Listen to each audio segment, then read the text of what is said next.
धनुर दुई जो कड़े थाए सूता बंधा सी टे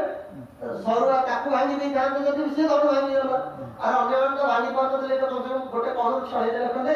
तेरे भगवान सेमती भांगिले मझिर भांगिले तेणु कई क्षण राम मध्य धनु तो राजा भी धनु भांगी गला और राजा मैंने हो हल्ला कले तो परशुराम आसले अन्य रामायण जंगल में फेरला बेले परशुराम देखाई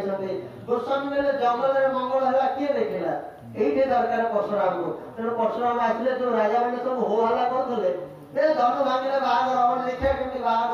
आम अच्छे जब आम सहित युद्ध करा पड़ो से परशुराम आसिक पहुंची सब शांत पड़गले लक्ष्मण सहित वार्तालाप है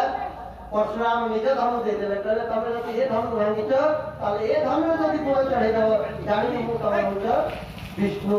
भगवान धनु देइछन्ति से धनु को परशुराम प्रणाम करके स्तुति करके जाइछन्ति।